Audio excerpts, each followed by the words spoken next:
Yes, last हम कहां तक पढ़ चुके हैं? स्ट्रक्चरल आइसोमेरिज्म में अपने कौन सी आइसोमेरिज्म खत्म हो गई है? कोऑर्डिनेशन। कितने आइसोमेरिज्म है? 4। अच्छा, 1 मिनट रुकिए, मैं आ रहा है ना।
अब अपने पास जो आइसोमेरिज्म है उसको कौन से आइसोमेरिज्म बोलेंगे? स्टीरियो।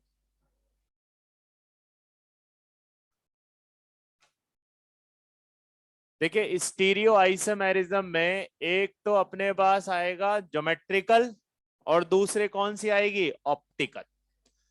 और ये बात हम कल फिक्स कर चुके हैं कि ज्योमेट्रिकल कौन रिप्रेजेंट नहीं करेगा? टेट्राहेड्रल। क्योंकि ज्योमेट्रिकल का दूसरा नाम है सिस और ट्रांस, और सिस और ट्रांस में हमें चाहिए एंगल 90 और 180, जो किसमें पॉसिबल नहीं है? टेट्राहेड्रल। तो इसका मतलब हम जब स्टीरियो आइसोमेरिज्म में ज्योमेट्रिकल आइसोमेरिज्म, जिसको शॉर्ट में क्या बोलेंगे? जीआई, और दूसरी क्या पढ़ेंगे बेटा? ऑप्टिकल, जिसको शॉर्ट में क्या बोलेंगे? ओआई। ठीक है, तो ये टर्म बार बार यूज लेते रहेंगे। ठीक, और टोटल और कभी कभी स्टीरियो को भी क्या बोलेंगे? एसआई। तो इस तरह से हमारे पास 3 शॉर्ट नेम आ जाएंगे, ओआई, जीआई और एसआई।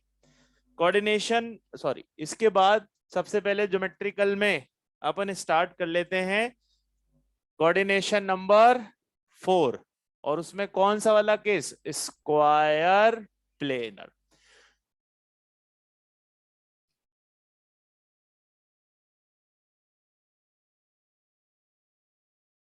फिर पूछ के बता देना एक बारी, है ना? नहीं तो सतीश सर के साथ सेट करिए, उनसे कर लो, जो दोनों में जो तैयार हो जाए। अब यहां पर स्क्वायर प्लेनर, अब स्क्वायर प्लेनर की ज्योमेट्री आपको याद है, कुछ इस तरह की रहेगी। सेंट्रल मेटल एटम, एक लिगेंड यहां, और ये 4 हो गए बेटा अपने। अब एक काम करते हैं, यहां पर ना कुछ सिंबल्स बना लेते हैं ताकि हम उनका यूज करते रहेंगे बार बार। जब भी मैं एम लिखूं तो एम का मतलब क्या है? Central atom. ठीक है, ए बी सी डी, तो ये है मोनोडेंटेड लिगेंड्स। ठीक है, और लिखा मैंने कैपिटल ए, कैपिटल ए, तो ये सिमेट्रिकल बाइडेंटेड, क्योंकि दोनों डोनर साइड सेम है।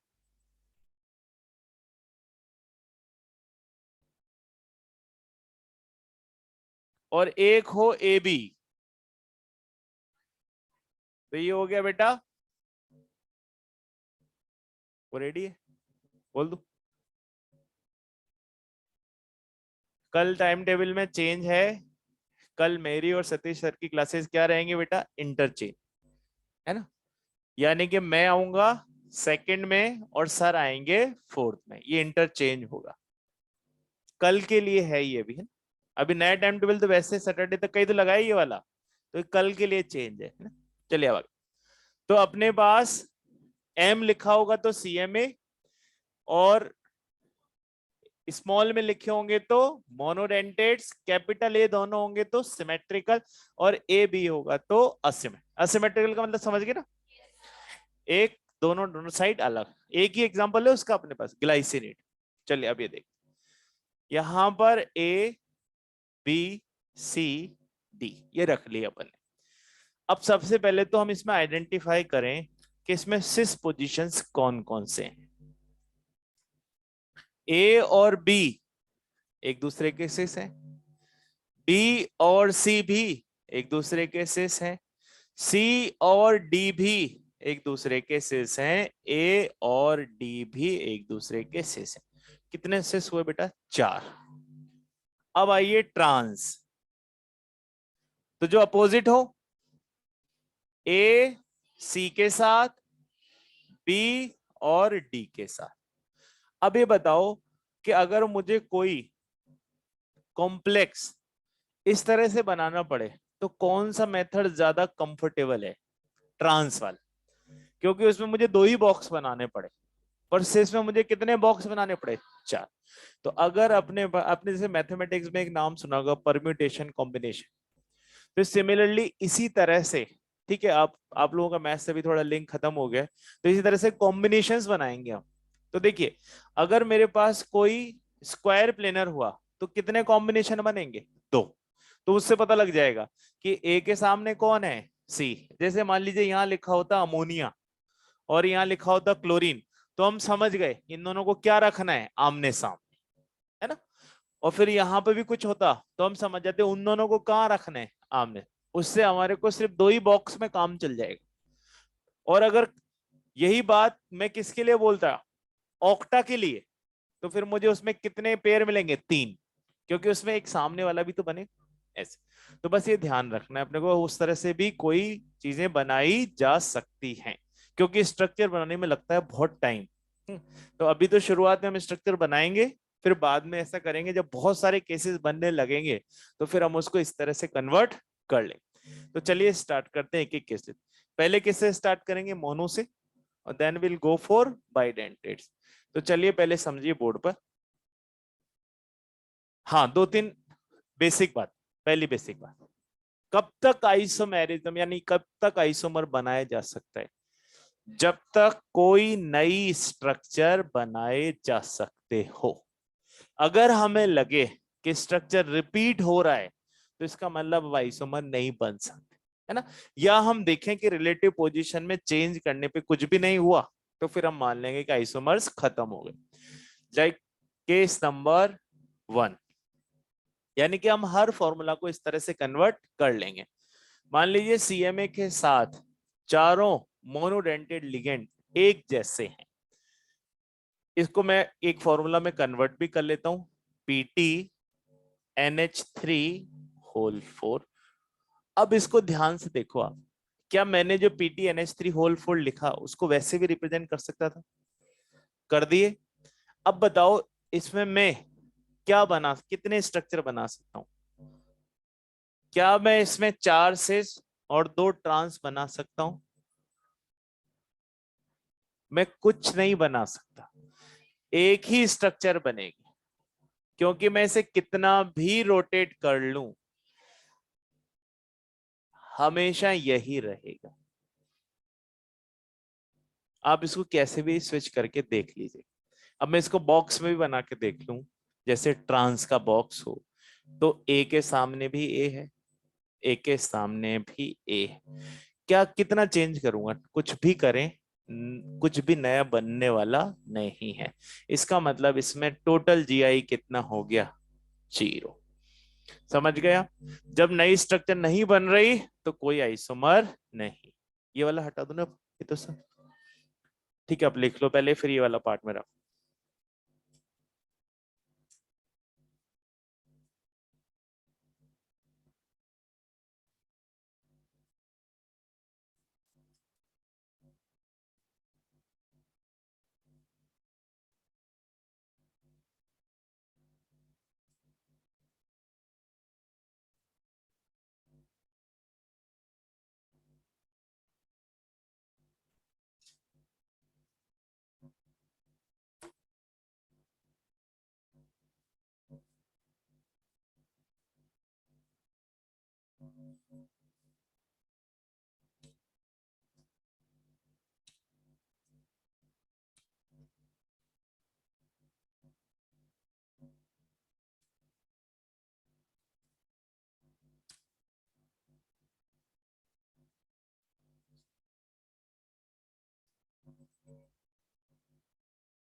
अब कर दूं रहा बेटा, ये वाला पार्ट तो एटलीस्ट कर ही दें। अब देखें केस नंबर 2, MA3B, यानी कि इस बारी मैंने क्या किया, एक लिगेंड चेंज कर लिया। अब बताइए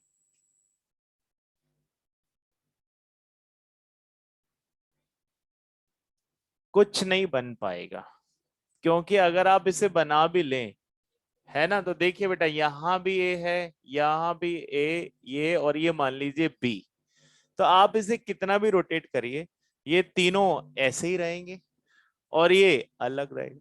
तो इसका मतलब मेरे पास कोई नई स्ट्रक्चर पॉसिबल नहीं है।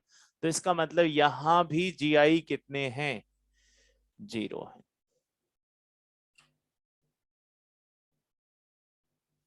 केस नंबर 3, MA2B2, चेंज कर दिए थोड़ा सा, है ना, यानी कि पीटी के साथ NH3 दो हैं, क्लोरीन भी दो हैं। अब देखते हैं जरा, ये पीटी NH3, ये NH3 यहां ले लिया, Cl, एक तो ये बनाया जा सकता है, और एक हम थोड़ा इंटरचेंज करके देख लेते हैं।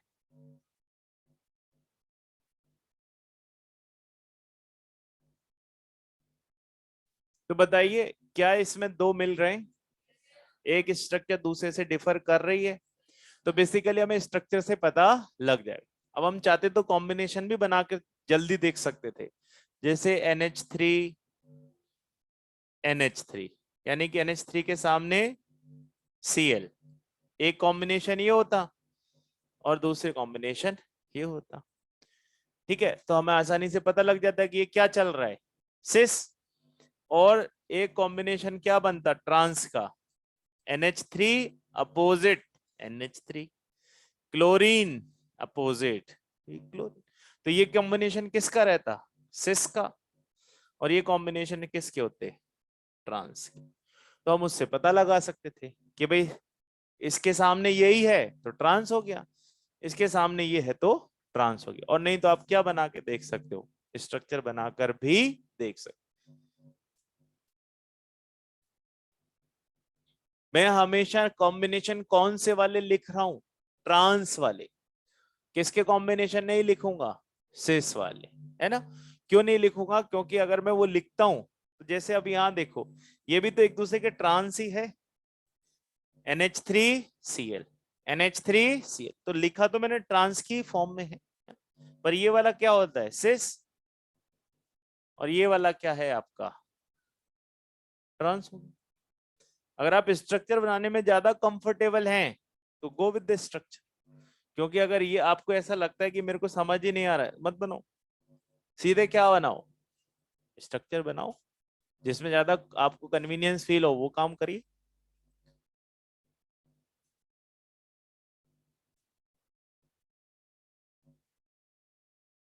ये हटा दूं यहां से, चलो थोड़ी देर रहने देते हैं, ये वाला पार्ट हटा देता हूं। अच्छा, उसमें A2B2 के साथ मैं BC रख लेता तो A2BC तब भी बन जाते, क्योंकि A से डिसाइड हो जाता, है ना, कि यहां पर सर, यहां पर मान लीजिए ब्रोमीन होता तो क्या ही फर्क पड़ता, ये तब भी सिस रहता और ये तब भी ट्रांस। तो मेरा नेक्स्ट केस वही है, case 4, MA2BC, like PT NH3 2, एक Cl और एक Br, कितने जीआई बनाएंगे, दो ही बनेंगे वही, है ना। तो यहां पर भी जीआई कितने हुए बेटा आपके, दो, और यहां पर भी जीआई कितने हैं अपने, दो।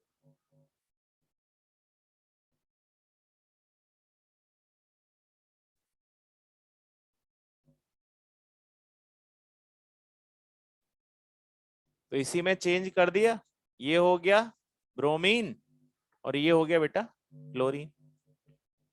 बताइए इसको सिस बोले या ट्रांस बोले? सिस बोल सकते हैं। और इसी तरह से यहां पर इन दोनों को मैंने क्या कर दिए, अपोजिट, तो ये दोनों भी एक दूसरे के ट्रांस हो ही जाएंगे, यानी कि इसको क्या बोलेंगे, ट्रांस।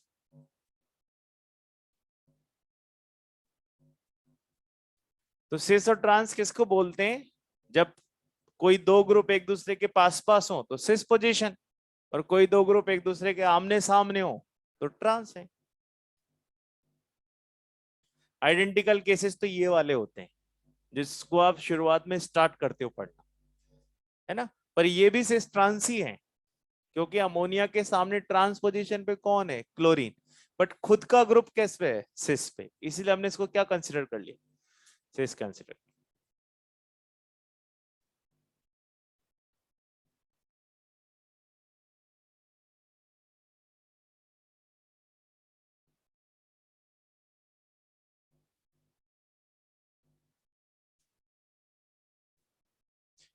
अब ये वाला पार्ट हटा दे। सबसे इंपॉर्टेंट जो पूछा गया है कोऑर्डिनेशन नंबर 4 के साथ, वो अब मैं बना रहा हूं, यानी कि जिसके पूछे जाने की भी पॉसिबिलिटी ज्यादा और उसमें कुछ हमें नया भी देखने को मिला। M A B C D सब अलग अलग, all four ligands are different, like PT, PT के साथ NH3 हो, क्लोरीन हो, ब्रोमीन हो या PY हो, पिरिडीन C5H5N न्यूट्रली होता है। ऐसे केस में अब हम मुझे देखना है कि मेरे पास क्या कोई ऐसे ज्योमेट्रिकल आइसोमर्स बनेंगे नहीं, उनको सिस ट्रांस बोल भी सकते हो और ना भी बोलो, क्योंकि आइडियल सिचुएशन नहीं है, हाँ, पर ज्योमेट्रिकल तो बोलना पड़ेगा।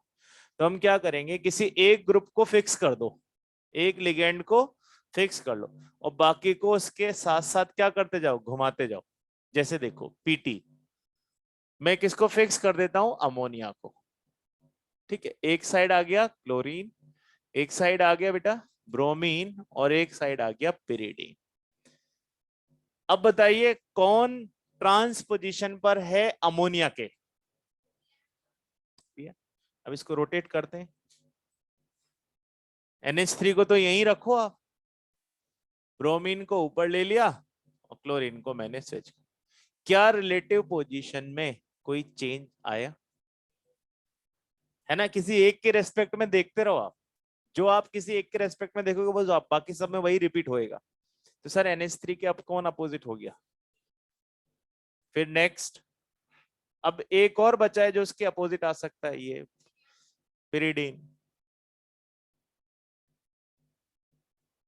क्या इससे ज्यादा और घुमाया जा सकता है? क्यों, कोई फायदा नहीं है, क्योंकि अब हर कोई एक एक बार ट्रांस आ चुका है और दो दो बार सिस रह चुका है। हर कोई एक एक बार ट्रांस आ चुका है और दो दो बार सिस रह चुका है, इसलिए इसमें टोटल ज्योमेट्रिकल आइसोमर्स कितने बनेंगे, 3 बनेंगे।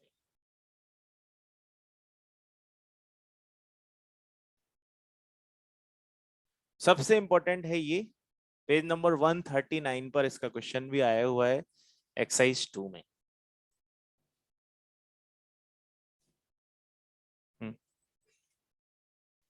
देखो आप, क्लोरीन अमोनिया के कितने बार से इस पोजीशन पर है, पेज नंबर 130 16 39 पर 16, एक्सरसाइज 2 क्वेश्चन नंबर 16, यही क्वेश्चन होगा।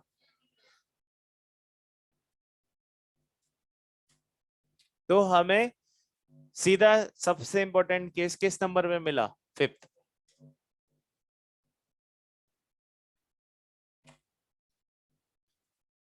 अब आइए केस नंबर 6, 4 हटा दूं,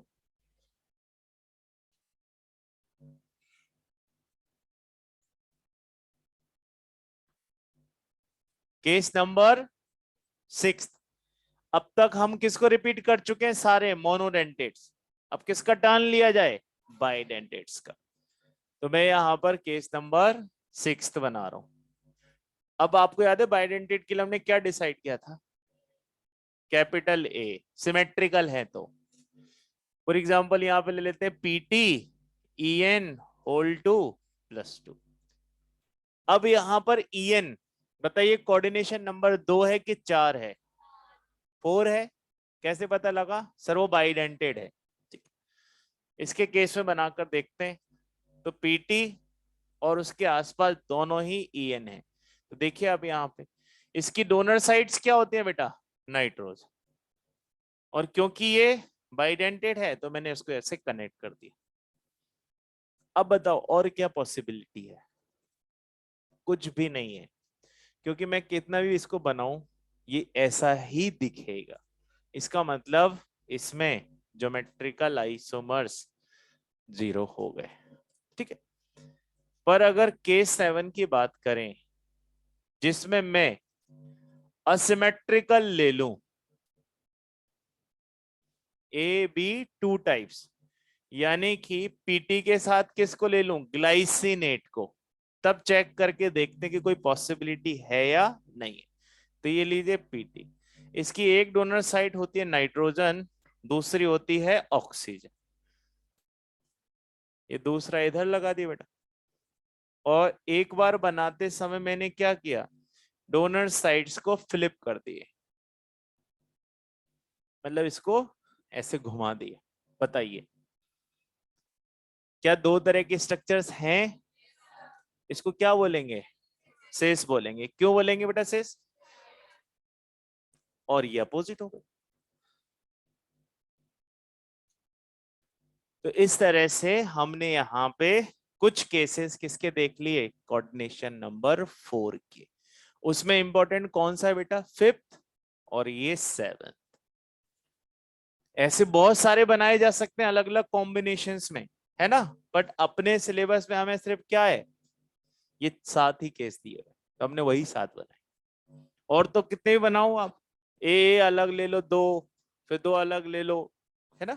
पर अपने को इतने से ही अपने आंसर आ जाते हैं।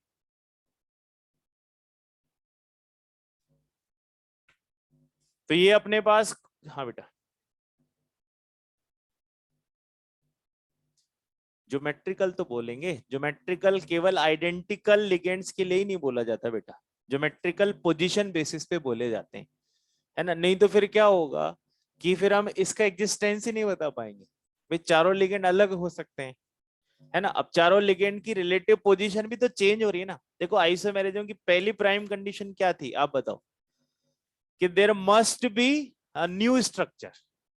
तो अब यहां देखो आप, इस अमोनिया के साथ अभी क्लोरीन सिस पर है, बट यहां नहीं है। तो रिलेटिव पोजीशन में क्या है? चेंज। और एक और चीज आप ध्यान करो, अपन ने सिस प्लेटिन और ट्रांस प्लेटिन में बहुत बड़ा डिफरेंस समझा था कि एक से तो मेडिसिन ही बन जाती है ना, जबकि दूसरा किसी काम का नहीं है। इससे पहले वाला केस याद करो, केस नंबर 4। तो उसमें जो पहला बनाया ना सिस, उसके नीचे लिखो सिस प्लेटिन। तो इस रिलेटिव पोजीशन से तो बहुत कुछ चेंज हो जाता है बच्चे, और उसी की वजह से हमारे पास नए नए आइसोमर्स दिखाई देते हैं। केस नंबर 4 में बनाया होगा पीटी के साथ 2 अमोनिया 2 क्लोरीन सिस पे। थर्ड पे क्या? हाँ तो थर्ड पर होगा। दो, दोनों अमोनिया सिस पर है, दोनों क्लोरीन सिस पर है, उसको क्या बोलेंगे? सिस प्लेटिन। किसमें काम आएगा? Anti cancer treatment.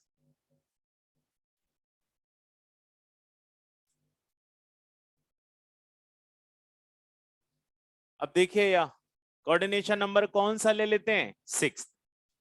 4 से काम हो गया, 6 ले लेते हैं।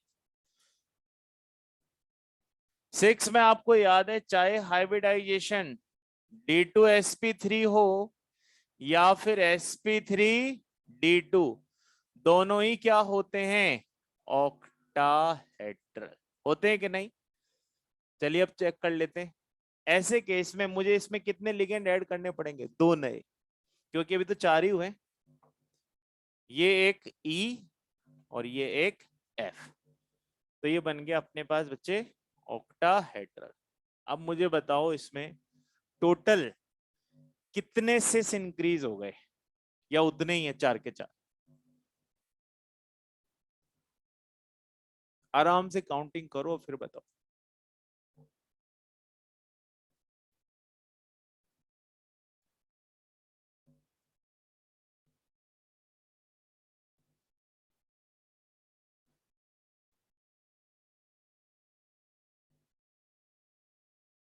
बेटा देखिए अब क्या हुआ कि ये मेरे पास पहले स्क्वायर प्लेनर था ऐसा, अब बेटा ये इन चारों के साथ सिस है 90s पर, चार तो यही बना दिए और चार ये, टोटल 12 हो जाएंगे।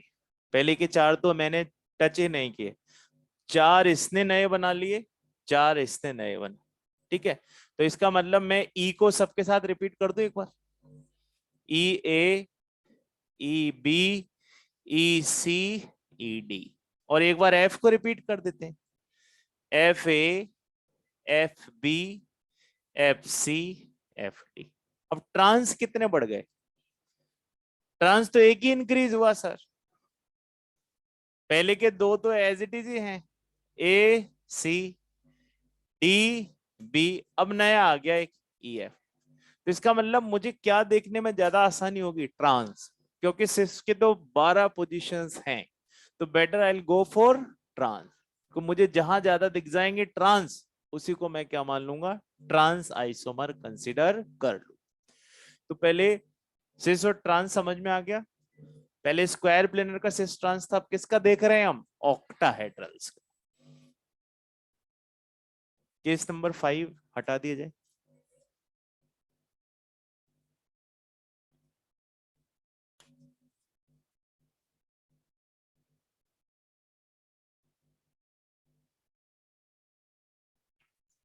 अच्छा, इसी में एक आइसोमेरिज्म और साथ चला लेते हैं, ऑप्टिकल, क्योंकि ये जो है ना कोऑर्डिनेशन नंबर 6, इसकी ऑप्टिकल और ज्योमेट्रिकल साथ ही चलती है। पर अब जरा समझ लेते हैं कि ऑप्टिकल का मीनिंग क्या है। यहाँ पे कुछ चीजें आपकी पहले से ऑर्गेनिक में पड़ी हुई हैं, मैं उन्हीं से स्टार्ट करता हूँ। कभी कोई आपने देखा हो तो ऐसा सॉल्यूशन जो पीपीएल को क्लॉकवाइज रोटेट कर दे, वो डेक्स्ट्रो, और जो एंटी क्लॉकवाइज रोटेट कर दे, समझते हैं आप अगर डीएल नहीं लिखा होता तो प्लस माइनस लिखा होता है, प्लस मतलब वही डी और एल मतलब माइनस। ये अपने तो काम नहीं आता, पर आपका एक चैप्टर आता था बायोमोलिक्यूल्स, उसमें ग्लूकोज ग्लूकोज में काम आता था। अच्छा, उसमें स्मॉल डी के साथ कैपिटल डी भी लिखे होते थे, वो कुछ अलग चीज हुआ करती थी, है ना वो बात समझ गए हो? यहाँ पर वही बात है, बस अपन उसको लिख नहीं रहे कि यहाँ पर मुझे एक डेक्स्ट्रो मिलेगा एक लीवो, और मुझे कोई पहचानना भी नहीं है कि कौन डेक्स्ट्रो कौन लीवो। बस मुझे देखना है कि वेदर ऑप्टिकल आइसोमेरिज्म पॉसिबल और नॉट, बस इतना ही आंसर करना है। और अगर है तो कितने बन सकते हैं, समझ के मेरी बात? तो अपन दो चीजों पे फोकस करेंगे प्रीवियसली। पहले फर्स्ट, ऑप्टिकली एक्टिव है या नहीं है, और दूसरा अगर है तो कितने ऑप्टिकल आइसोमर्स बन गए, बस। अब ऑप्टिकल आइसोमेरिज्म तो कैसा फिनोमेनन हो गया बेटा? प्रैक्टिकल, है ना? इस पे हम सर कैसे देखेंगे? थ्योरेटिकल तो अपन कुछ पॉइंट बना लेते हैं जिसमें हम थ्योरेटिकली चेक करेंगे कोई भी कॉम्प्लेक्स बना के कि whether it is optically active और नॉट। अब आपको एक तो चीज याद होगी, मिरर इमेज। बताइए, इसकी मिरर इमेज क्या बनेगी? वही बनेगी, और वो इसके ऊपर सुपर इम्पोज हो जाए, तो इसको ऑप्टिकली क्या बोलेंगे? इनएक्टिव। यही तरीका होता है। तो जहां पर पीओएस मिल जाए वो ऑप्टिकली इनएक्टिव, पर वो ऐसा तभी पॉसिबल है जब ऐसे कोई सिमेट्रिकल सी स्ट्रक्चर हो। यहां पर ऐसा नहीं है, तो यहां पर पीओएस देखने के कई तरीके हैं। पहला तरीका कि स्ट्रक्चर बनाए, जैसे ये स्ट्रक्चर, अब इसकी मैं मिरर इमेज बनाऊं तो इसके ऊपर क्या हो जाएगी? Super impose. दूसरा तरीका, यानी कि ऑप्टिकली इनएक्टिवनेस चेक करनी है मुझे, तो हम उसके कुछ क्या बना लेते हैं, छोटे से points, points to check optical inactiveness. चलिए देखते हैं किस में चेक कर रहे हैं, कोऑर्डिनेशन नंबर 6 में। 4 में क्यों नहीं देख रहे थे, होती ही नहीं है, कैसे देखेंगे, है ना। हम किस में चेक कर रहे हैं अब, 6 में। तो सबसे पहले तो सुपर इम्पोजेबल क्या बन जाए, मिरर इमेज। यानी कि कुछ को तो हम सीधे ही क्या देख के बता देंगे, ऐसे देख के कि इसकी तो मिरर इमेज यही बनेगी, इसमें कुछ भी मत देखो। दूसरा method, two identical ligands at 180। कोई भी दो आइडेंटिकल लिगेंड एक दूसरे के कहां पर आ जाए, आमने सामने, तो समझ जाएंगे कि इसमें कोई ऑप्टिकल एक्टिविटी आने वाली नहीं है। और जैसे ये ए तो मैं ट्रांस की फॉर्म में बनाया हूं ना ए, इसका मतलब ए के सामने क्या आ रहा होगा, ए। ए कैसे बनेगा और ए कैसे बनेगा, है ना। तो ये ऑप्टिकली क्या हो गया बेटा, इनेक्ट। अब बाकी सब अलग अलग हो सकते हैं, ये बी हो सकता है, ये सी, ये डी, ये ई, पर ये दोनों ने आके क्या करा, पूरे को ही क्या कर दिया, इनएक्टिव कर दिया। दूसरी बात हो गई। और तीसरी बात, अब तीसरा ना लिख नहीं सकते, मैं यहाँ पे बना देता हूं।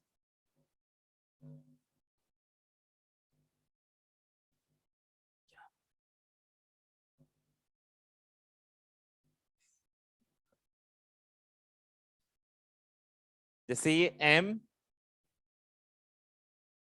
ठीक है। अब इसको ध्यान से देखिए, जैसे यहां पर भी ए हो, यहां भी ए हो, यहां बी, यहां बी, और यहां पे मान लीजिए सी, और यहां पर है डी। तो बताओ इसके मैं क्या बॉक्स बनाऊंगा, ट्रांस वाले, ए बी, ए बी सी, यही बनाऊंगा ना। तो अगर ऐसे कोई दो बॉक्स भी एक जैसे आ गए तो भी ऑप्टिकली इनएक्टिव हो जाए। इसीलिए वो मैंने आपको सबसे पहले परम्यूटेशन कॉम्बिनेशन वाली बात बोली थी कि हम इस तरह से भी लिखते हैं।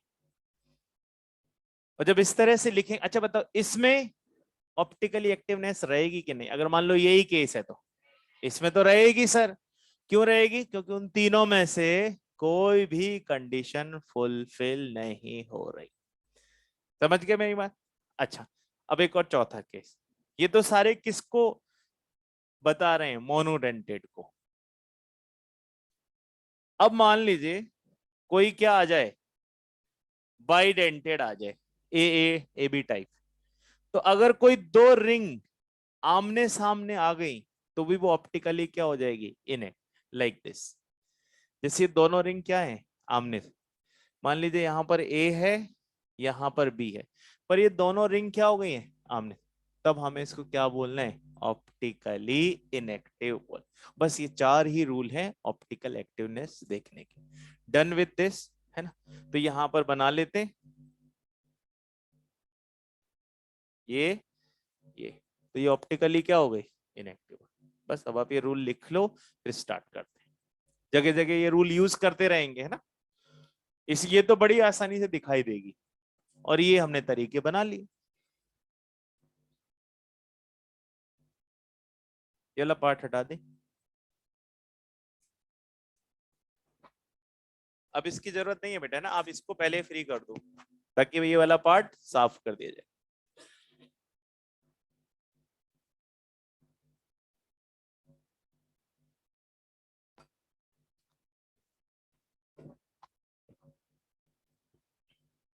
हाँ,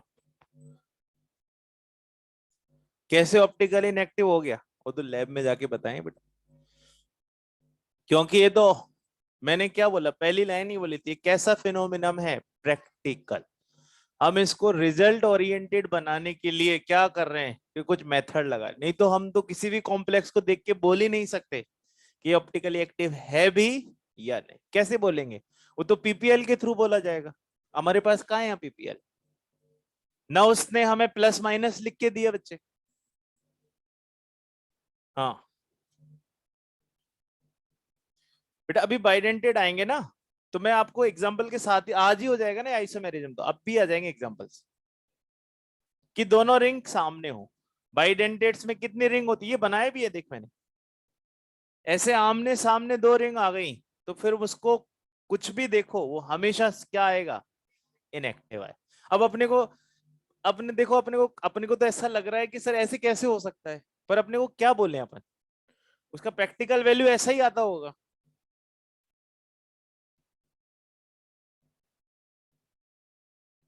तो हमारे पास कोऑर्डिनेशन नंबर 4 में कितने केसेस आए, 7। 7 में से कितने इंपॉर्टेंट, दो। कौन कौन सा नंबर था, फिफ्थ और 7। क्यों, क्योंकि इसमें कुछ नई चीजें थी। अभी हटा दूं ना।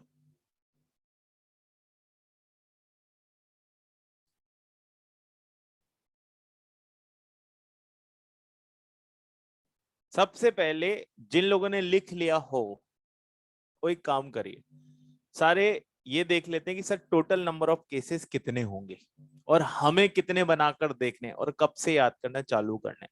तो सब लोग आ जाइए पेज नंबर 122 पर। पेज नंबर 122 पर एक लिस्ट आपको दिखाई दे रही होगी। इस लिस्ट में नंबरिंग करिए नीचे से ऊपर की तरफ। जैसे हमने पहले कौन सा केस लिया था कोऑर्डिनेशन नंबर 4 में, MA4। अब बताओ इसमें MA6 कहाँ है, सबसे नीचे। इसलिए हम कहां से स्टार्ट करेंगे, सबसे नीचे। तो 1 से लेकर ऊपर तक की नंबरिंग करिए, कहां तक होगा, 11 तक।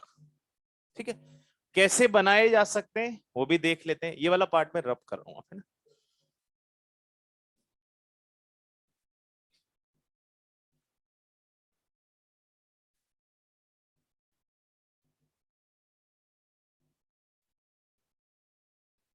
देखिए मैं वही बना रहा हूं जो किसमें बनी हुई है, मॉड्यूल में। मैंने कैसे याद किया है आप भी देख लीजिए। सबसे पहले क्या आएगा, MA6। यही पहली पॉसिबिलिटी थी कि सारे एक जैसे ले लूं, फिर एक एक करके बदलूं। MA5B एक चेंज कर लिया मैंने, अब और चेंज करना ही पड़ेगा, नया कुछ बन ही नहीं पा रहा है।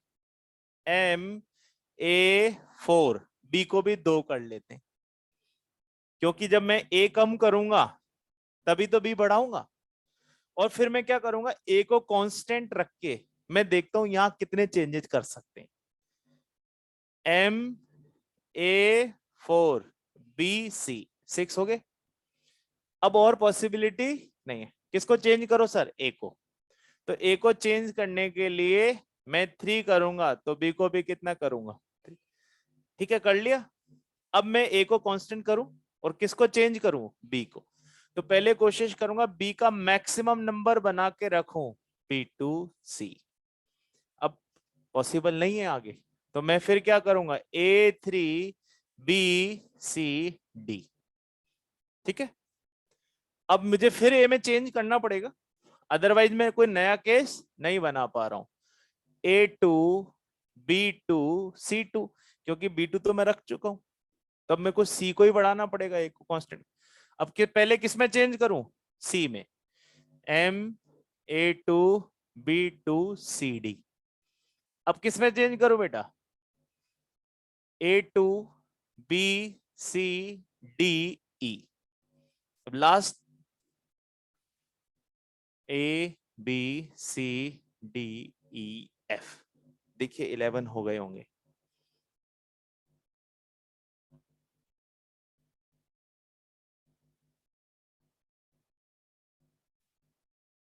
तो ये वही तरीका है ताकि हमें ये पता लगे कि टोटल कितने केसेस पॉसिबल। तो मोनोडेंटेट के केस में हम कितने फॉर्मूले बनाए जा सकते हैं, ये 11। ठीक है, अब इसमें से यहां तक तो हम बनाकर देख सकते हैं जल्दी जल्दी, क्योंकि कम बनाने पड़ेंगे। पर जैसे जैसे ऊपर जाओगे ना बहुत सारे हो जाएंगे, क्योंकि फिर रिलेटिव पोजीशंस तेजी से घूमेंगी। अब आप देखो, जब कोऑर्डिनेशन नंबर 4 था, तो जब चारों अलग अलग थे तो आपने कितने केस बनाए थे, 3। या सीधे 15 बनेंगे। क्योंकि प्रोबेबिलिटी भी तो ज्यादा है चेंज होने की। तो वो कितने तक जा सकते हो आप? 15 तक। अब कौन बनाएगा 15? और क्या पता कि बीच में हमने किसी को रिपीट कर दिया क्या। इसीलिए हमें मैक्सिमम कहां तक याद करने हैं? 5th। तो यहां भी सबसे इंपॉर्टेंट केस किस पोजीशन पे बैठा है? 5th पे। ठीक है, बाकी सब हम बना सकते हैं ना। यहां तक तो बनाकर देख लेते हैं, फिर यहां पर आप खुद से बनाकर देखना, नंबर वही आएगा जो लिस्ट में चल रहा है। ठीक है, यहाँ पे 9, 6, 5, 4, 3, 2, 2, 2, 0, 0। ठीक, चलिए देखते हैं, स्टार्ट करते हैं। सबसे पहले ये वाला पार्ट हटा दूं। मैक्सिमम कहां तक पूछा गया है? 5th तक।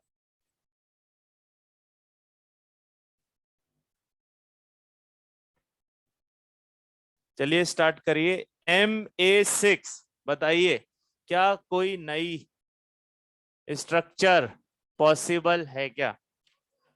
क्यों नहीं है पॉसिबल? क्योंकि सर कोई नया स्ट्रक्चर बन ही नहीं पाया।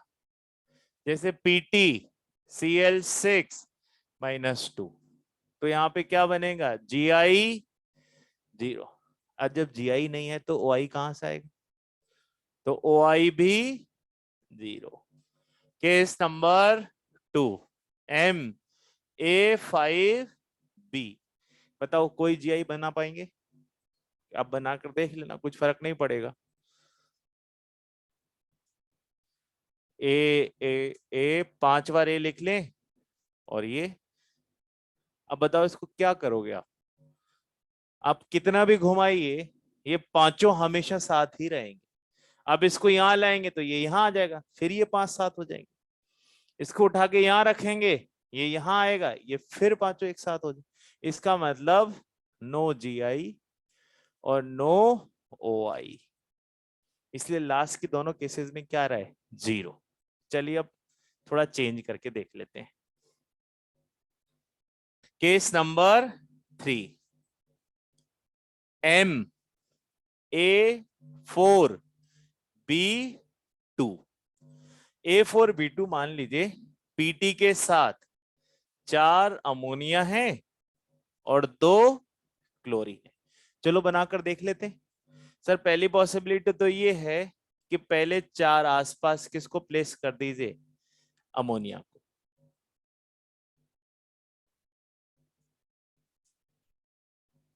और बाकी 2 जगह, एक तो ये हो सकता है, और सर दूसरा ये हो सकता है कि दोनों क्लोरीन को भी क्या कर दीजिए? आमने सामने, तो ट्रांस हो जाएंगे।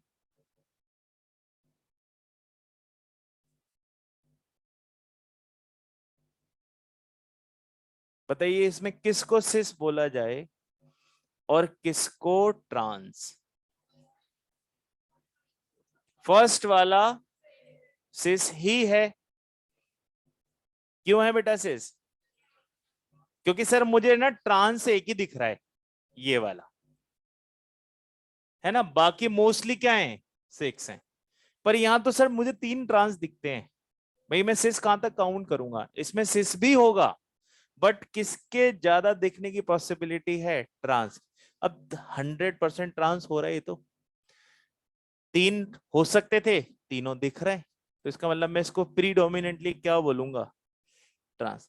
बताओ इन दोनों में से किसकी मिरर इमेज सुपर इम्पोजेबल है? हो गई ना? क्यों हो गई? आप इसकी स्ट्रक्चर बनाओ, एज इट इज वही बन जाएगी, और वो दोनों एक दूसरे के ऊपर। उसमें क्या होगा? सर उसमें मिरर इमेज तो नहीं आ रही ऐसी, बट आपको दिख रहे हैं कोई भी 2 ग्रुप एक दूसरे के साथ 180 पर आ गए। और यही अपना कौन सा रूल था? रूल नंबर 2, कि अगर ऐसा हो गया तो फिर कोई ऑप्टिकल एक्टिविटी आने वाली नहीं। तो इसमें Gi कितने हो गए और OI कितने हो गए? 0। तो इस तरह से हम इसमें क्या चेक कर सकते हैं? Gi और OI। अब आप देखो ये तो कम केसेस हैं, इसलिए 2-2 बना भी लेंगे। ऊपर जाने पर केसेस क्या होंगे? एकदम से बढ़ेंगे, और हम उन्हें बनाएंगे तो बहुत टाइम वेस्ट होते हैं। इसीलिए उस केस में उन्होंने कभी पूछा ही नहीं हमसे, सिर्फ कहां तक पूछ कर रह गया, फिफ्थ तक। वो फिफ्थ का केस थोड़ा स्पेशल है, इसलिए भी फिफ्थ तक पूछता है, एनसीईआरटी में भी आया हुआ है। केस नंबर 4, MA4BC अलग अलग कर दिए, PT NH3 4 एक Cl और एक Br। बताइए कैसे बनाएं?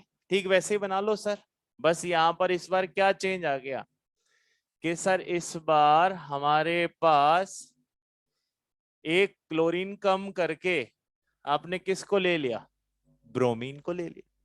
तो ये एक स्ट्रक्चर बन गई और दूसरे स्ट्रक्चर में क्लोरीन और ब्रोमीन को क्या कर दिए, ट्रांस। तो बाकी भी सब एक दूसरे के क्या हो गए। बताइए किसको सिस बोले, फर्स्ट वाले को बोल भी सकते हैं और सेकंड वाले को ट्रांस, एटलीस्ट दो ट्रांस तो दिख ही रहा है, ये सिस और ये बेटा ट्रांस। बताइए टोटल जीआई कितने हो गए हैं, 2। अब बताओ इनमें से कौन ऑप्टिकली एक्टिव है। सुपर इम्पोजेबल मिरर इमेज तो नहीं आ रही, बट सर देखो ये 180 वाला केस और यहां पर भी 180 वाला केस, इसीलिए दोनों ही ऑप्टिकली क्या हो गए हैं, इनएक्टिव। बना लीजिए फिर लास्ट बनाते हैं। कहीं भी बना लो भाई, सिस में आप कितने भी स्ट्रक्चर बना सकते हो, आप दोनों यहां यहां रख सकते हो, क्या फर्क पड़ेगा, बोलोगे तो सिस ही। भाई आप इन दोनों को साथ रख के कहीं भी घुमाओ तो ये चारों साथ ही चलते रहेंगे ना बेटा।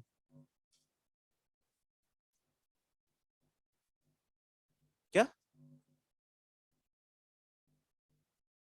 ये और वही तो है मैंने जो बनाया, आप इसको ऐसे बना रहे हो। बताओ इसमें और इसमें क्या फर्क आ रहा है आपके,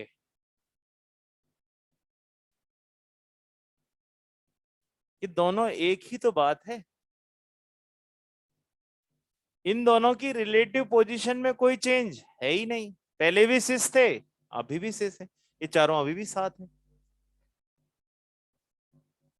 मैंने क्या बोला, सिस आप कितने बना सकते हो, 12 तक, पर ट्रांस जल्दी पहचानने में आएंगे। क्यों आएंगे, क्योंकि उनको 3 बार से ज्यादा आप घुमा ही नहीं पाएंगे। एक लास्ट केस और देख लो, फिर इसके बाद एक साथ लिख लेना। Case 5, MA3B3। अब आप याद करो A3B3 क्लास आपके जो है 12th में ये क्वेश्चन बहुत आता था। Ammonia 3, chlorine 3। अब इसमें आप क्या बना सकते हो, सर हम ऐसे बना सकते हैं, ये कोबाल्ट 3 अमोनिया को क्या कर लेते हैं, पास पास रख लेते हैं, और 3 क्लोरीन को भी क्या कर लेते हैं बस। एक तो ये बना सकते हैं, दूसरा हम सम से थोड़ा ट्रांस भी बनाना चाहते हैं तो किसी एक को क्या कर दीजिए, घुमा दीजिए, यहां पर आ जाएगा NH3 और क्लोरीन उसकी जगह चला जाएगा। तो आपको ऐसा लगेगा कि कम से कम एक बार तो दोनों एक दूसरे के क्या आ चुके हैं, ट्रांस आ चुके। तो आप देखो ये दोनों एक दूसरे के ट्रांस आ चुके हैं और ये भी आ गए हैं, ठीक है। अब ऐसे केस में, अच्छा ये कोबाल्ट है,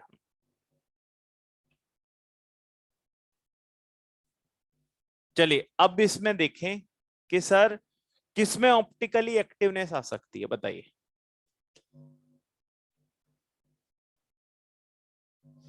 इसमें तो नहीं आ रही ना, पहले ये पहचान लो आप। सर इन तो कैंसिल हो गया मामला। इसमें देखो आप, ये दो बॉक्स एक जैसे हैं, NH3 के सामने कौन है, Cl, NH3 के सामने कौन है, Cl, और NH3 के सामने कौन है, Cl। और हमने तो बोला दो बॉक्स भी सेम हो गए तो ही नहीं आएगा, इसमें तो तीनों ही सेम हो गए। इसका मतलब इसमें GI तो दो पॉसिबल हैं, बट ओ आई 0, इसलिए शुरुआत के 5 Gi2 ओ आई 0। तो यहां से यहां तक ओ आई की भी लिस्ट साथ साथ बना लेना, 0 0 0 0 0, इवन सिक्स्थ वाले में भी 0। तो इस तरह से हमारे पास ये केसेस जो हैं, उसमें सबसे इंपॉर्टेंट केस कौन कौन सा है? एक तो ये थर्ड और एक ये फिफ्थ। हाँ बेटा, देखो तो सही, आपको जो 4 कंडीशन लिखाई है, एक बार उस पेज को खोलो बेटा। उसमें मैंने सारी बातें लिखी हुई हैं कि अपन उसको ऑप्टिकली इनएक्टिव कब बोलेंगे। हाँ, ऑप्टिकली एक्टिव नहीं होता है तो उसको जीरो ही बोलते हैं ना।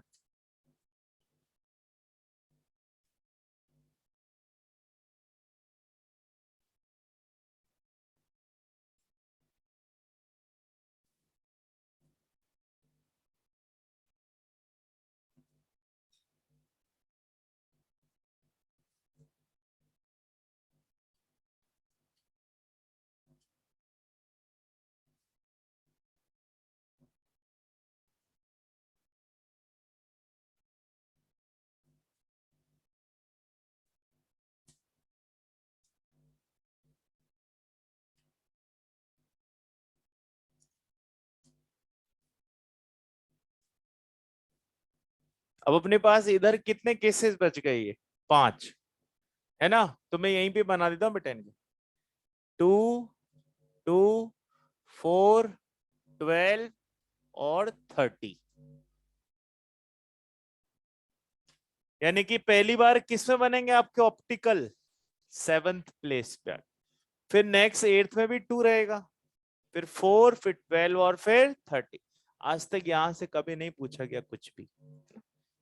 मेन अपने पास कौन कौन से इंपॉर्टेंट है? फिफ्थ और थर्ड। और ऑप्टिकल किस में से पूछा जाएगा? फिर बाइडेंटेड में। अभी तो किसका ही केस चल रहा है? मोनो का। हम बाइडेंटेड में जब देखेंगे वहां पे कैसे ऑप्टिकल एक्टिवनेस देखे जा रहे हैं।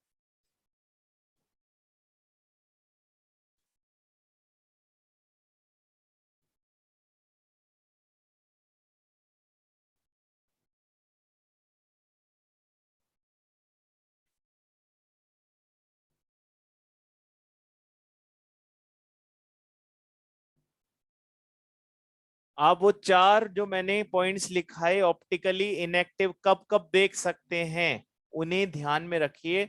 आपको उसी से ऑप्टिकल एक्टिविटी पता लगेगी, नहीं तो फिर लैब जाना पड़ेगा। और वहां भी आप कैसे देखेंगे? क्योंकि वहां भी अपने पास सॉल्ट एनालिसिस, टाइट्रेशन और रेडिकल टेस्ट होता है केवल, वहां भी पीपीएल नहीं दिखाए जाते।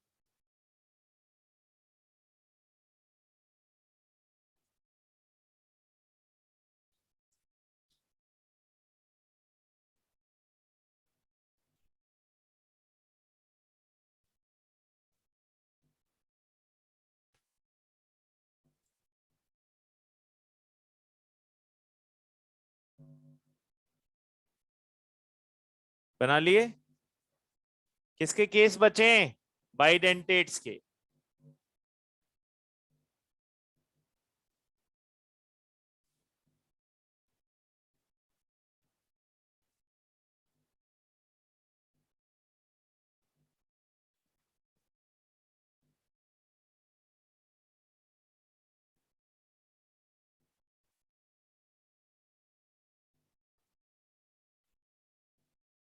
बड़ा थोड़ा फास्ट लिखिए, कोशिश करें कि आज ही चैप्टर खत्म हो जाए, है ना। हाँ, क्योंकि चैप्टर में बस अब बाइडेंटेड बचे, ज्यादा कुछ है नहीं। थोड़ा बहुत बात बचेगा तो कल खत्म हो जाएगा, है ना।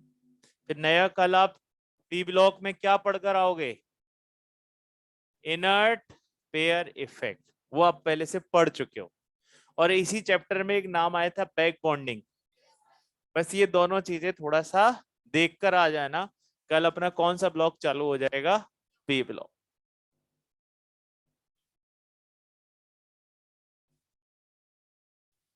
ये वाला पार्ट हटा रहा हूं मैं। अब हम क्या ले लेते हैं? बाइडेंटेड।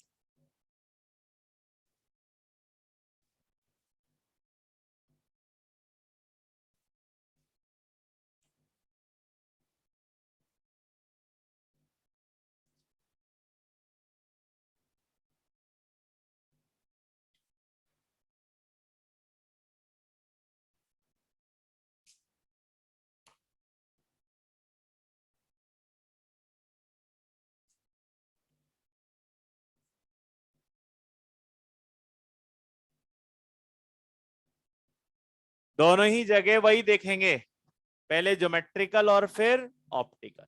आपको याद है ए ए लिखा हुआ होगा तो सिमेट्रिकल बाइडेंटेड, और अगर ए बी कहीं हुआ तो फिर असिमेट्रिकली चले जाएंगे। चलिए स्टार्ट करते हैं। सबसे पहला केस जो सबसे ज्यादा पूछा भी गया, एम ए होल थ्राइस।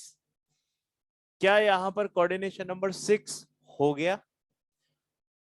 तो इसका मतलब यहां पर मेरे पास ऐसा कोई सिमेट्रिकल बाइडेंटेड लिगेंड है जिसकी रिपीटेशन 3 बार है।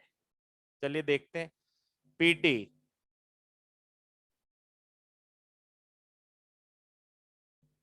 अब ये कैसे बनाए जा सकते हैं?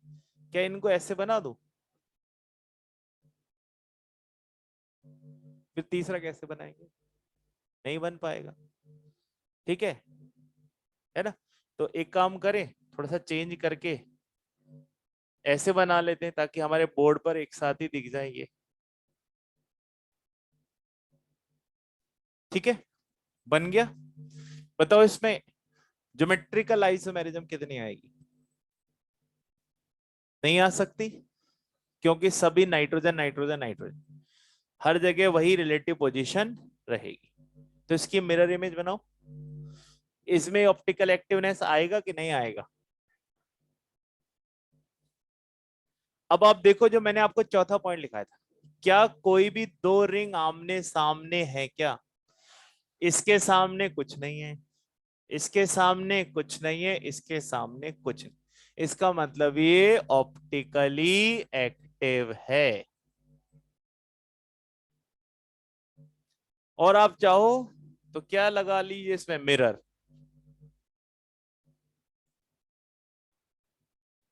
और देख लेंगे कि क्या सुपर इम्पोजिबल है क्या। ये ईएन इधर आ गया,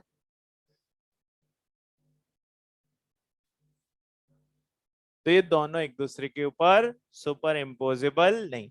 आप इसको यहां से उठा के इसके ऊपर रखेंगे बेटा, तो ये दोनों एक दूसरे के ऊपर सुपर इम्पोज नहीं हो। तो it means they are non superimposable. इसीलिए मेरे पास ऑप्टिकल कितने आए? 2। स्टीरियो कितने आएंगे? मतलब स्टीरियो का मतलब टोटल, यही 2 आएंगे। अच्छा, इसमें एक बार काउंटिंग, आपके पास मॉड्यूल बना हुआ है ना? मॉड्यूल में वो पेज नंबर 122 पे लिस्ट कंप्लीट कर लेते हैं एक बार।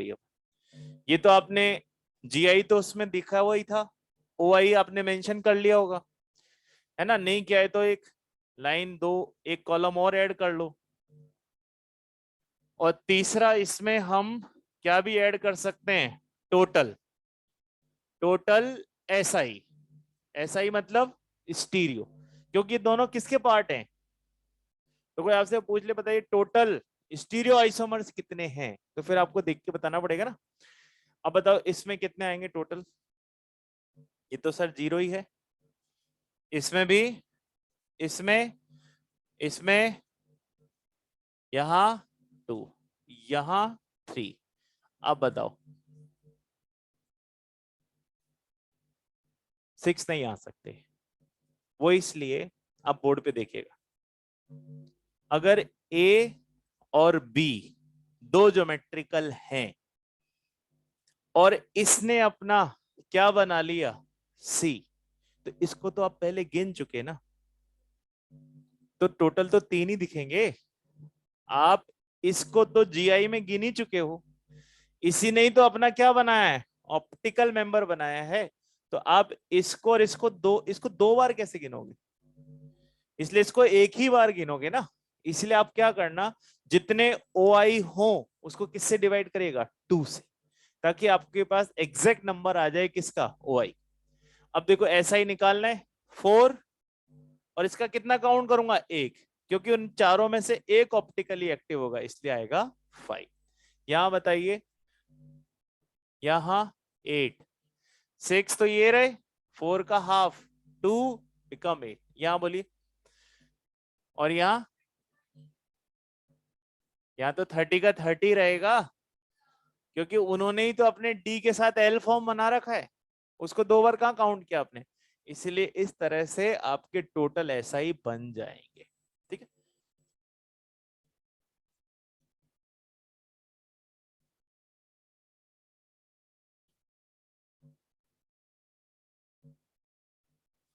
नेक्स्ट आइए, case number 2। Again very important, ये तो पांचों ही इंपॉर्टेंट है ना, इसमें 5 ही बनाएंगे, all 5 are important. M A same रख लिया बेटा, और यहां पे B2 कर दिया। जरा देखिए तो क्या बन सकता है, PT NH3 तो होगा नहीं, EN होल ट्वाइस और Cl2 बनाओ। क्या क्या बनाया जा सकता है, एक तो ये बना सकते सर, PT दोनों EN को क्या कर देते हैं, पास पास, ये Cl और ये Cl। और एक क्या बन सकता है, PTCl ऐसे रख ले सर, और ये EN। ठीक है, कितने बने, 2, और तो कोई पॉसिबिलिटी है ही नहीं। ये क्या हो गया, सिस, ये क्या है, तो GI कितने हो गए, बताओ इनमें से कौन ऑप्टिकली एक्टिव है, ये वाला। ये क्यों नहीं हुआ, एक तो POS है और दोनों रिंग सामने, इसका मतलब इसमें ऑप्टिकल एक्टिविटी कितनी आएगी, 2, क्योंकि इसने अपना एक वर्जन और बनाया होगा। तो टोटल काउंटिंग कितने करेंगे, 3 करेंगे ना भाई, इसकी मिरर इमेज बनाओगे इधर, तो 1 2 3। तो इस तरह से आपको जितने भी OI बने हो उसको किससे डिवाइड करना है, 2 से, तब जाके टोटल क्या निकलेगा, SI।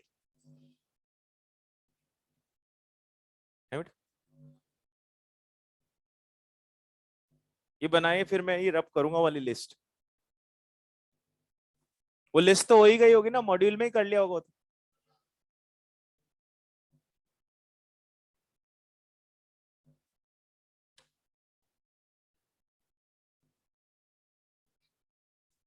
ये 15,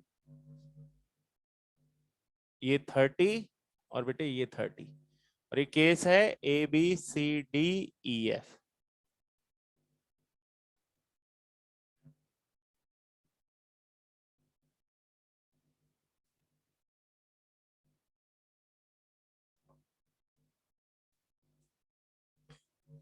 करें रब,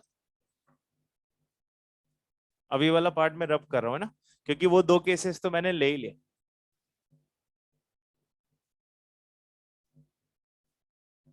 और वो जो बाइडेंटेड के सारे केसेस है ना, वो सारे केसेस हमें किस पेज पे मिलेंगे, 123 पे।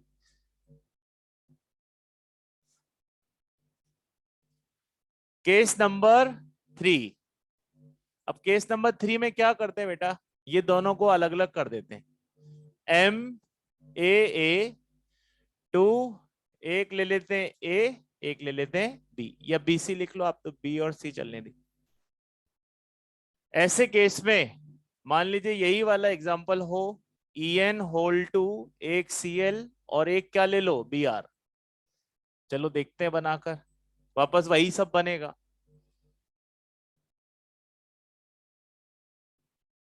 EN EN क्लोरीन ब्रोमीन, और दूसरा केस बन गया, ये अपोजिट साइड, ये क्लोरीन और ये ब्रोमीन। बताइए which one is cis and which one is trans, sir ये सिस और ये हो गया हमारा ट्रांस। ऐसे केस में GI कितना आया, और ऑप्टिकल एक्टिविटी वाला कौन सा एक्टिव होगा, ये तो नहीं हो सकता, पर ये हो जाएगा, इसका मतलब OI2, तो SI कितने हो गए, 3 हो। और केस नंबर 4, MAA, ये भी 2, ये भी 2, सबको क्या कर दिया हमने, 2 2। तो अब देखो ऐसे केस में क्या कोई नई स्ट्रक्चर पॉसिबल है क्या, जैसे ये EN हो, क्लोरीन क्लोरीन, ब्रोमीन, ब्रोमीन। इसको क्या बोलूं मैं, सिस बोलूं कि ट्रांस? तो एक और बना लो ना अभी, इसको यहीं रखो, यहां क्लोरीन, यहां यहां ब्रोमीन। तो सर ये तो ट्रांस लग ही रहा है हमको, क्यों लग रहा है ना, ये तो आ ही गया। अब बताओ इनमें से कौन ऑप्टिकली एक्टिव है? दोनों या दोनों में से कोई नहीं? ये तो नहीं हो सकता क्योंकि 180 आ गया। तो जी आई मेरे पास कितने हो गए, दो, और ओ आई दो, तो एस आई कितने हो गए, 3। लिख लीजिए, अब एक लास्ट केस बचा है।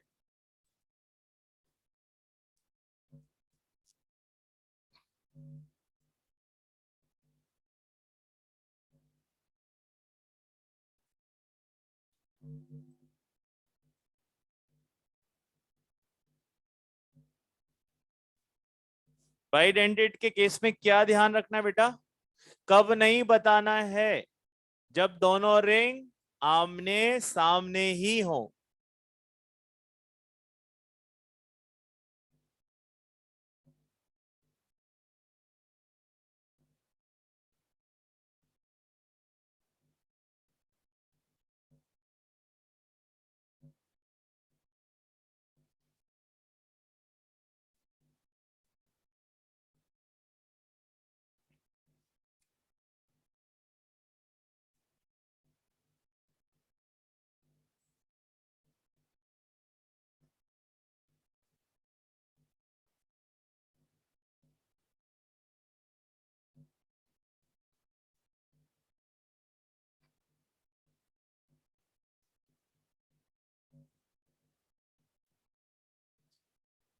बनाकर देख लीजिए,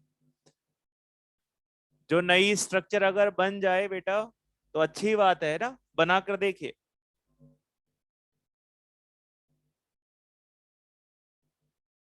29 क्वेश्चन इस पर बेस्ड है बेटा, ये वाला पेज नंबर 139 का, 140 का 29।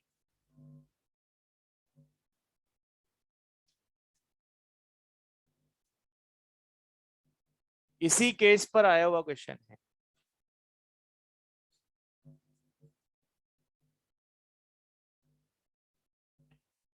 एसआई की कैलकुलेशन कैसे करेंगे, टोटल जीआई प्लस ओआई, और ओआई को किससे डिवाइड करना, दो से।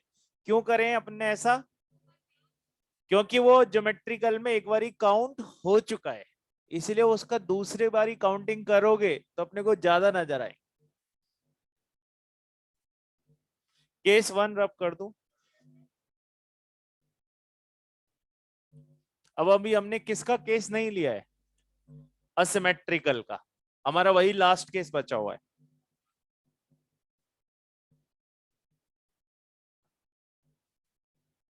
M A B whole thrice. अब ऐसे इसमें बहुत सारे केसेस बनाए जा सकते हैं, हम ए बी को एक बार ले लें, एक बार ए ले लें, फिर कुछ ले लें, पर हमारे सिलेबस में इतनी सारी चीजें नहीं है, ठीक है, नहीं तो फिर यही चलता रहेगा। ऐसे केस में आपको याद है कि एक ही मेरे पास असिमेट्रिकल है भाई, ग्लाइसिन।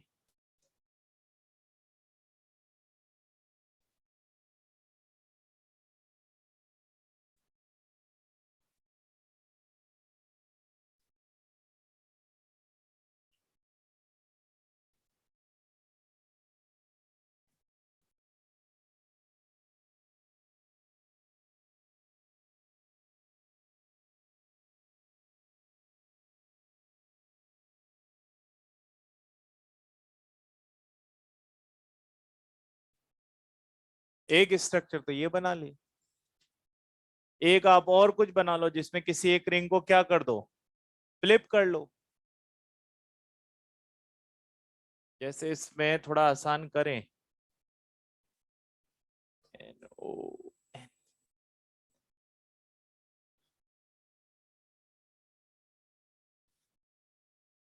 है ना, हर एन के सामने क्या आ रहा है, ओ। एक तो ये स्ट्रक्चर बना लेते हैं, और एक क्या करते हैं, किसी एक को स्विच करके देख लेते हैं, ओ एन, इसी को मैंने क्या किया, थोड़ा सा स्विच कर लिया। अब थोड़ा चेंज आ गया होगा, है ना। अब एक जगह ओ के सामने ओ भी है, ठीक है, और एन के सामने एन भी है, इससे ज्यादा चेंज हो नहीं सकता। तो मेरे पास ये कहने के कुछ नहीं है कि सिस कौन सा है, ट्रांस कौन सा है। इट मे बी सिस और ट्रांस, इट मे बी सिस और ट्रांस। पर ऐसा बोलने की वजह में ऐसे लिख देना, जीआई कितने बन गए, दो। क्या बेटा, अब तो जीआई लिख लो, वो बहुत कंफ्यूजिंग रहेगा। दो तो है ना, तीसरा बनेगा कोई, बस दो बन गए। अब बताइए, इसमें कौन ऑप्टिकली एक्टिव लग रहा है। अरे दोनों ही ऑप्टिकली एक्टिव हैं। रिंग के सामने रिंग कहाँ है, रिंग के सामने रिंग नहीं है। ऐसे केस में ओ आई कितने हो गए, चार। तो टोटल एस आई कितने काउंट करेंगे, है? दो, और इसका हाफ, चार।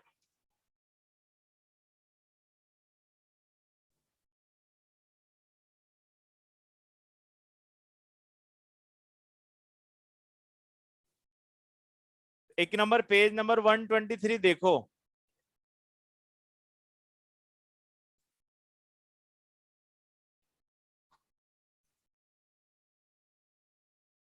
123 देखिए बेटा, उस पर केस नंबर 3 देखिए, यही वाला है ना, केस नंबर 3। कौन से नंबर पे, नहीं फिफ्थ नहीं होगा, GLY एक ही तो है। हाँ अच्छा, इसके अकॉर्डिंग फिफ्थ, ठीक है। ऊपर से थर्ड और नंबर के अकॉर्डिंग फिफ्थ। अब देखो वही केस है जो अपन ने बनाया, उसने खुद ही मेंशन नहीं किया कि किसको बोले सिस, किसको बोले ट्रांस, उसने दोनों में ऑब्लिक लगाया हुआ है, सिस बोल लो ट्रांस बोल लो। फिर हम भी नहीं कर रहे हैं ना, दोनों ही ऑप्टिकली एक्टिव। इसीलिए SI कितने हो गए अपने पास, 4। इस तरह से हमारे पास बाइडेंटेट्स के सारे केस आ गए।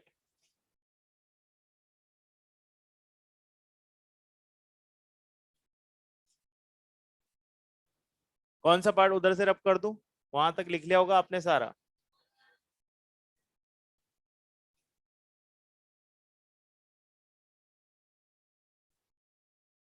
हाँ बेटा, क्या बेटा, हाँ ये वाला बोलिए। क्या, ओ आई कैसे आया, किस वाले में, इसमें, इसमें बताओ, रिंग के सामने रिंग है क्या, दो आइडेंटिकल लिगेंड आमने सामने है क्या, तो सारी कंडीशन तो होगी ना बेटा फुलफिल। अब इसमें अपना एक इसने बना लिया अपना एक, ये तो कैंसिल हो गया ना, 180 आ गया ना।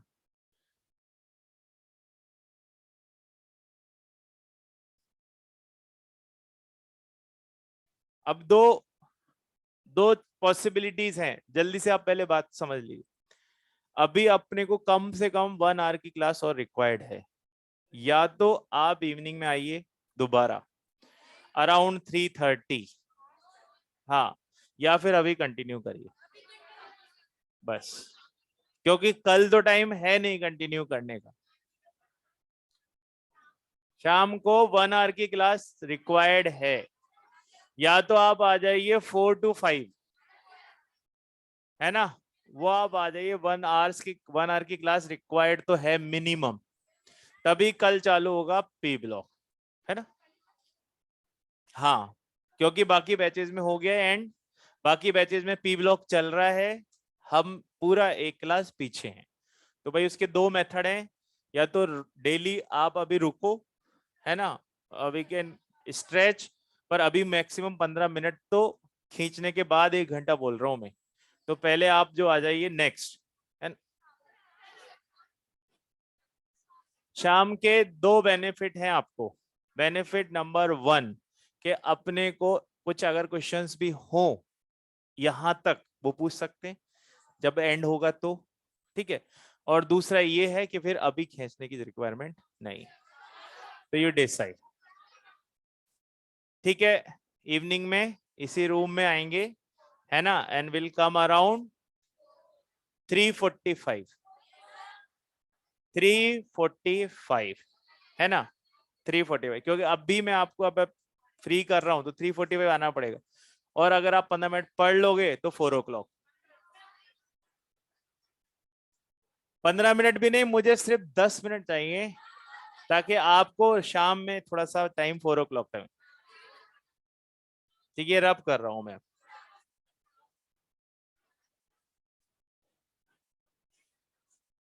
Now it is decided, we are, अभी तो देखो 1:14 ही हुआ है एज पर माई वॉच, इसीलिए हम 10 मिनट ले रहे हैं और एक चीज फिनिश करें। दरवाजा खोल दो बेटा, जिसको जाना है वहां से चले जाओ। ऑर्गेनो मेटेलिक कंपाउंड्स,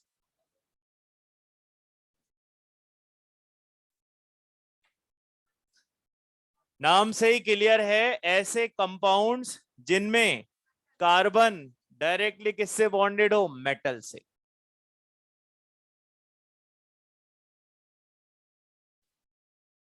कंपाउंड, अच्छा शाम को ऐसा कोई कंपलसरी नहीं है, क्योंकि मैं जो पढ़ाऊंगा वो वही है एप्लीकेशन बेस्ड, जो आपको पेज नंबर 125 पे रिएक्शन से रिएक्शन दिख रहे हैं, है ना, वो बहुत मतलब इंजॉयबल नहीं होगा। तो जो आए वो सोचकर आए, है ना, कि मैं जा रहा हूँ तो ऐसा नहीं कि भाई कुछ मजा आने वाला है। ठीक है, इसलिए जिसको अपना कोर्स ऐसा लगता है कि नहीं मैं तो लास्ट में पढ़ के ही जाऊंगा, है ना, तो वो तो आ जाना। और जिसको लगे कि नहीं आप कोई छोड़ सकते हैं, आई कैन सी रिकॉर्डिंग, तो वो रिकॉर्डिंग पे भी जा सकता है, पर अपन कंप्लीट करें। और again, compounds in which carbon is bonded to metal, ऐसे कंपाउंड्स को हम क्या बोलेंगे, ऑर्गेनो मेटेलिक कंपाउंड्स। अब इन कंपाउंड्स में क्या होगा बेटा, ये 3 टाइप के हो सकते हैं, या तो वो मेटल से कैसे बॉन्डेड हो, सिग्मा, या फिर वो मेटल से कैसे बॉन्डेड हो, पाई, या फिर वो मेटल से बॉन्डेड हो सिग्मा एंड पाई बोथ, यानी कि फिर उसके साथ उसने दोनों ही बॉन्ड बना डाले हो। सिग्मा बॉन्डेड के कई एग्जांपल्स आपको याद हैं, Grignard reagent, Ziegler Natta catalyst, R M G X. तो ये आर आप CH3 रख लो, तो यहां पे carbon is directly bonded to metal. तो ऐसे वाले कॉम्प्लेक्सेस को हम कौन से ऑर्गेनोमेटेलिक बोलेंगे, सिग्मा बॉन्डेड। पाई बॉन्डेड, सिर्फ हमें ये देखने एग्जांपल्स, है ना। पाई बॉन्डेड, आप याद करिए 3 सॉल्ट आए थे, जी सॉल्ट, जिसमें आपको याद हो प्लेटिनम, क्लोरीन और एक ईटा वाला था, C2H2। तो यहां पर इसने अपने पाई से बॉन्ड बनाया था। इसी तरह से 2 कॉम्प्लेक्स और होते हैं, फेरोसीन और बच्चे क्रोमोसीन। इसमें आयरन सेंटर में होता है और दोनों तरफ आपको याद है 5 मेंबर की रिंग है।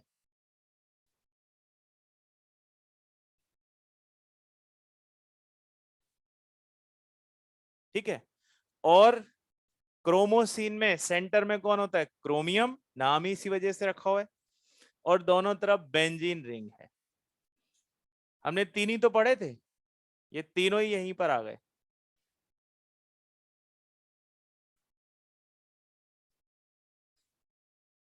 तो ये क्रोमोसिन और एक फेरोसिन। एक मिनट मुझे दीजिएगा, रूम का फिक्स कर लेते हैं। आपकी जब भी लगती है इसी रूम में लगती है क्या, फिक्स रहता है क्या वो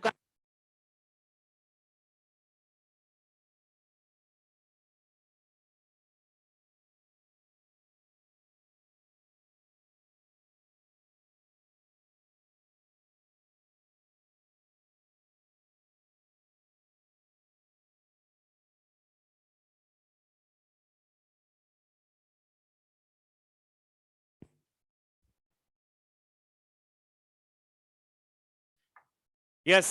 अब अपने पास ये वाला पार्ट यहीं खत्म हो गया। अब शाम को आप क्या देखकर, क्या दिमाग में, आप कुछ देख के मत आना, बस क्या सोचकर आना ये बता देता हूं मैं आपको। अब हम पढ़ने जा रहे हैं कॉम्प्लेक्सेस का एप्लीकेशन, है ना। कुछ क्वेश्चंस ऐसे आएंगे जो किस पर बेस्ड होंगे बेटा, रिएक्शंस पे। अब हमें वो सारा मटेरियल साथ में ही देगा, बस क्या क्या बातों का ध्यान रखना है ये समझ लेते हैं। आप याद करिए फर्स्ट डे हमने पढ़े थे एडिशन कंपाउंड्स।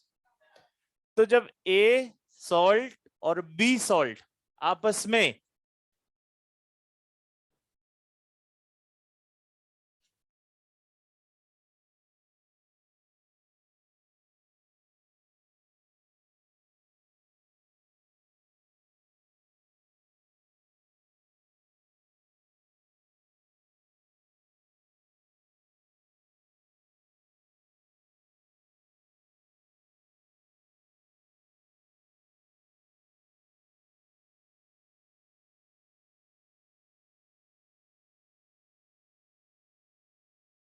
तो जब ए और बी दो सॉल्ट मिलते हैं तो आपको याद है दो पॉसिबिलिटी है, या तो क्या बनेगा डबल सॉल्ट, और या बनेगा बेटा कोऑर्डिनेशन कॉम्प्लेक्स।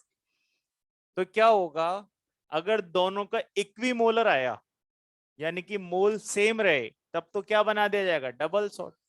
ये मेथड है। पर अगर एक एक्सिस में रहा तो फिर क्या बनेगा कोऑर्डिनेशन। तो एक्चुअल में हम तो कोऑर्डिनेशन ही पढ़ रहे हैं, तो हमें अल्टीमेटली बनाना ही क्या है कोऑर्डिनेशन। ठीक है, चाहे एक्सिस लिखा हो चाहे ना हो, पर वो रूल होता है, ठीक। कभी कभी एक्सिस लिख भी देता है। दूसरी बात ये बताओ, किन ब्लॉक के कंपाउंड्स की टेंडेंसी होती है ये इस तरह की नेचर कॉम्प्लेक्स बनाने, डी। इसलिए आपको जहां भी सेंट्रल एटम दिख रहा होगा डी ब्लॉक से, तो डी ब्लॉक में ये प्रॉपर्टी ज्यादा। तो अगर मान लीजिए दो सॉल्ट ऐसे मिक्स हो रहे हैं, तो आपको उसमें देखना पड़ेगा कि डी ब्लॉक का है कि नहीं। तो डी ब्लॉक का ऑटोमेटिकली किस में चला जाएगा, सेंटर में, लिगेंड्स अरेंज हो जाएंगे, और बचा हुआ जो मेटल होगा वो किस में आ जाएगा, कैटायन। डन। तो इस तरह से हम क्या बनाएंगे कॉम्प्लेक्स। अब कॉम्प्लेक्स का कोई ना कोई कलर आते रहेगा आते रहेगा, उसी से हमें आइडेंटिफिकेशन मिलेगी। ठीक। कुछ जगह ऐसा होगा जहां पहले से पता होता है कि भाई ये इस फॉर्म में एग्जिस्ट नहीं करता, नॉन एग्जिस्टेंस है इसका, तो उसको हमें रिड्यूस या ऑक्सीडाइज करना रहेगा, यानी कि किसका भी यूज करते जाएंगे, रेडॉक्स का। तो ये एक ऐसा पार्ट होगा जिसमें हम ट्राई तो करेंगे कुछ चीजों को समझने की, पर कुछ चीजें पहले से भी क्लियर होनी बहुत जरूरी है। तो हम शाम को एक करते हैं, देखते हैं। अभी 1 मिनट का मुझे टाइम दो, हो सकता है कि ना ही हो पाए, क्योंकि हो सकता है कि किसी कोई और प्रॉब्लम हो। मैंने भी मैसेज कन्वे किया है, देखते हैं वहां से क्या जवाब आता है ना, उसी बेसिस पर। तब तक आप ये लिख लो जल्दी से, और आपका कोई छोटा मोटा डाउट हो विद इन अ टाइम तो वो पूछ लीजिए। हाँ, ये बेंजीन वाली देंगे, हाँ दोनों ही तो होंगी। ऐसा करो आप इसको देखो बेटा, पेज नंबर 104 पर बिल्कुल नीचे।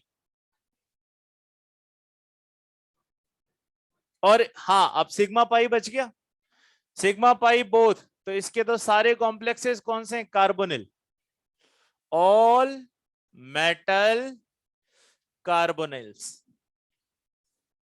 जिसमें जैसे निकिल के साथ NiCO होल 4, है ना। जितने भी कार्बोनिल कॉम्प्लेक्सेस होंगे वहां पर आपको याद ही है कौन सा बॉन्ड बनता है, सिनर्जी। तो उसमें सिग्मा और पाई इस तरह से बनाए जाते। Done with this. अब शाम को क्या देख कर आने, मैंने आपको बता दिया। कलर होंगे कुछ ना कुछ, कॉम्प्लेक्स बनाएंगे, और हम समझने की कोशिश करेंगे कि आखिर रिएक्शंस कैसे प्रोसीड करते। अच्छा, लास्ट में दो छोटे टॉपिक हैं, जॉन टेलर और ट्रांस। वो अब सिलेबस में नहीं है, पर क्योंकि उसके दो क्वेश्चंस दे रखे हैं तो हम उनको कर लेंगे। छोटे छोटे से दो टॉपिक है, तो कुल मिलाकर 1 आवर की रिक्वायरमेंट रहेगी अपने को। ठीक है, अभी रुक जाओ ना 2 मिनट, वो आंसर यस और नो में आंसर आ जाएगा ना। हाँ, आप ऐसा करो, जब तक एक दो डाउट्स हो वो आप पूछते जाइए। हाँ, जब भी मेरे पास कोबाल्ट +3 में होगा और वाटर या ऑक्सलेट है, तो वो स्ट्रॉन्ग फील्ड लिगेंड की तरह काम करेगा।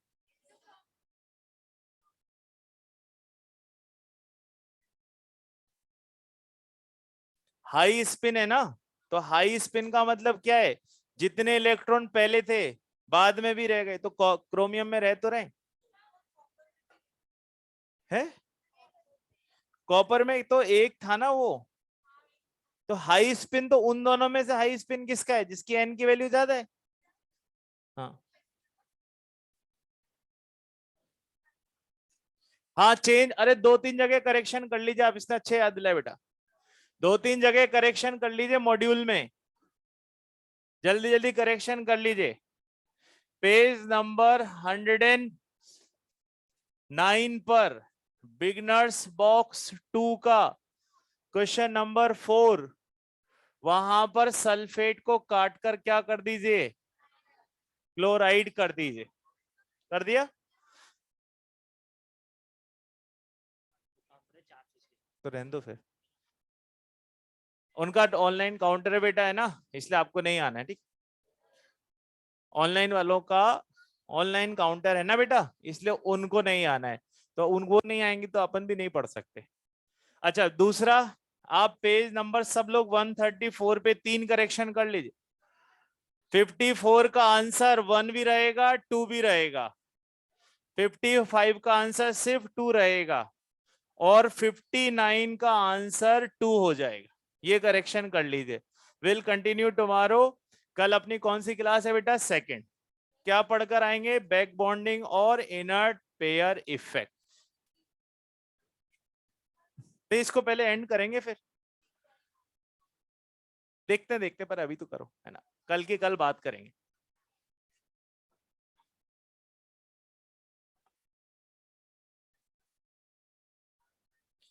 कोई एक्स्ट्रा क्लास नहीं है आज, है ना, कल ही मिलेंगे, कल मॉर्निंग में अपनी सेकंड क्लास।